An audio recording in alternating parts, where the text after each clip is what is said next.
Welcome back. You're watching Network Africa. Warring factions in South Sudan are meeting for the very first time in the capital, Juba. Reports say the parties present are discussing how to form a transitional government of national unity as per a peace agreement signed in August this year. The meeting, which was chaired by Joint Monitoring and Evaluation Commission, JMEC, that's the chairman of that committee, which is Festus Mugai, brought together both parties to the conflict, former detainees and the various stakeholders to the peace agreement were also present. Riek Machar, however, is reportedly absent at that meeting. The JMEC chairman opened the meeting by thanking all parties for finally meeting to implement the peace agreement. He then encouraged the parties to work together in the spirit of the season.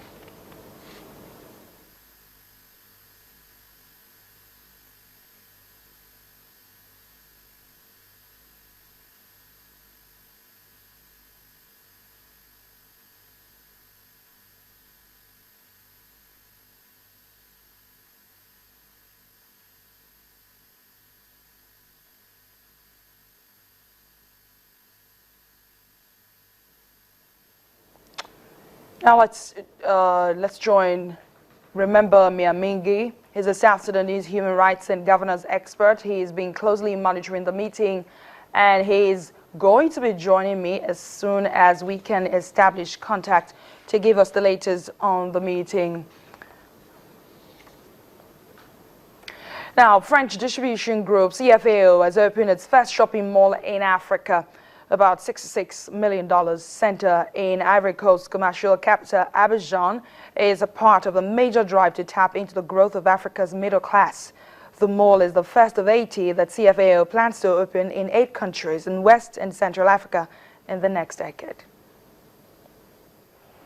CFAO, which stands for Comptoir Français de l'Afrique de l'Ouest, is active in the vehicle, pharmaceutical and computer sectors and is 97% owned by Japanese company Toyota Tsushoku. Ivory Coast President Alassane Ouattara attended the opening. When we will need to buy presents, I think we will all come for our Christmas gifts. I would like to congratulate Mr. President and to tell all the shareholders how happy we are. I think Ivorians are happy. Prices have started to decrease and competition has begun. So, good luck to us all. The mall will contain 50 stores, a bank and a Burger King. It will also help develop the agricultural sector as 170 small Ivorian companies will be contracted as suppliers. In terms of food distribution, one would say that Africa is the last continent that to this day does not have a very developed consumer culture. Modern consumption ranges from 3 to 5, 6, and even 10% in some countries. With what we are doing, we are moving towards much more important modern industry growth rates, and we intend to be a leader in this market. Ivory Coast is the world's top cocoa grower and the leading economy in French-speaking West Africa. Since emerging from a decade of political turmoil and a brief civil war in 2011, the country has seen rapid economic growth, becoming a darling for investors. Many Abidjan residents say they welcome the store, saying it offers consumers more choices. It seems as though it's France that is coming to Ivory Coast, but it is the Ivorians who aren't going to France anymore, because everything you have there, you can basically find here. So it's great for us, and it's nice to see, because it allows everyone to make choices. We don't need to order things from outside because almost everything is here now. It's good for the future. I hope that prices will be adopted to the purchasing power of the majority of the population, to the average consumer, and that it will not only be for the rich. So I also hope that the Ivorian who comes here will be able to buy something with their small means. Ivory Coast government is aiming to invest more than 29 trillion CFA francs in the next 5 years as part of efforts to foster economic development and reduce poverty. The amount of investments that were made is close to 40 billion, with 500 jobs created directly and 800 indirectly from this.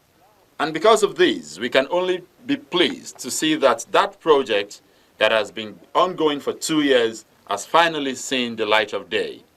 We are also satisfied about that fact that this is a great international brand that lends more credibility to Ivory Coast and proves that the country really is on the path of emergence. Some 20% of Abidjan's 5 million residents are considered middle class, and TFAO plans to open a dozen smaller malls there.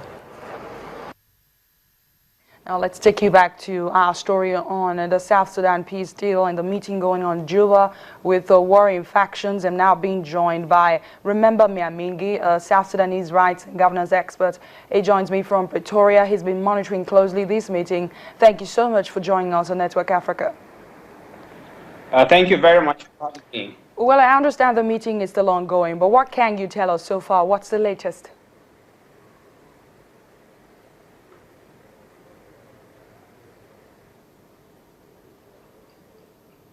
Okay, we're having serious technical issues there. Let's take you to this story now here in Nigeria. The Federal Road Safety Commission has called on motorists to adhere to safety precautions and commute passengers through the Benin-Ora Road in this Yuletide season. The unit commander of the RS-512 Benin Tollgate Unit, Assistant Corps Commander Adewale Amin, made the call today during mobile court session in which several vehicles were apprehended.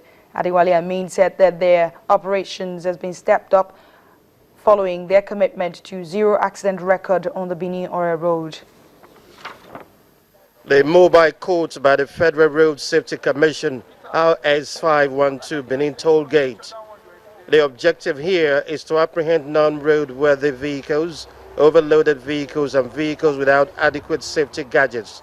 And so far, their efforts have paid off. The offenses ranges from overloading, not writing passenger, not having passenger manifest, expired, tired, worn-out tires, fake driver's license, name them. So many of them have been tried by the magistrate this morning, and the trial is still ongoing. Those found guilty are fined instantly by the mobile court. Commuters on their part are disheartened by the sheer number of commercial fleet vehicles affected. We used to take what's it called, transport from the highway, but that is risky. We have been informed that armed robbers, kidnappers, those things are not. But that is the reason we always go to park and take cab. We have deadlines to meet, the passengers. That was why we took the night bus. Like, I'm doing this for the first time in my life. I've never taken a night bus before.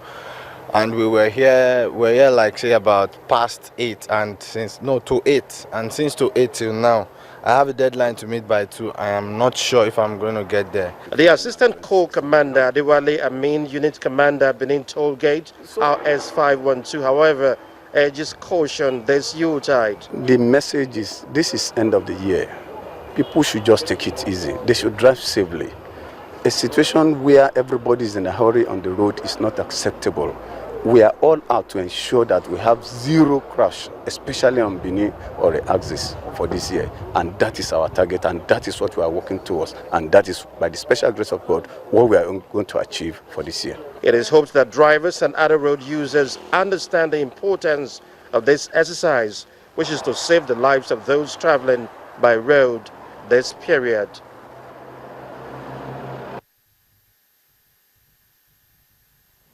Still in Nigeria, the relationship between the Osun State government and doctors in the state is becoming increasingly very frosty. This time, the state government has issued a 7-day ultimatum to the doctors to either call off the over 2-month strike or face the penalty of voluntary resignation.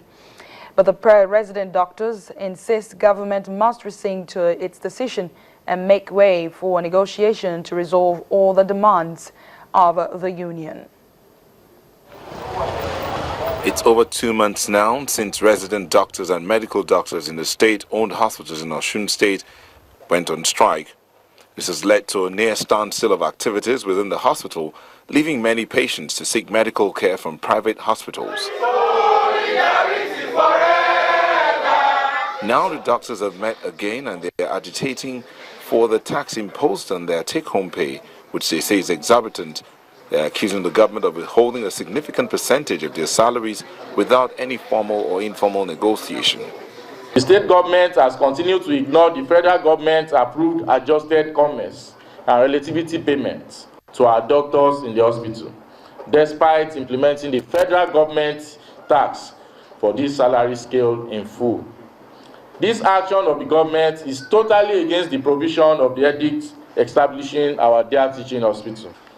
Our members have not had access to pay slips in the last 1 year. Harping on the 7-day ultimatum given by the state government to the doctors to resume work or to be assumed that they resigned voluntarily, the doctors insist they have made several peace moves for open negotiations to no avail. Let it be clear that no amount of intimidation or grandstanding can make us go back to work at our own peril and at the risk of mismanaging the good people of Osun State.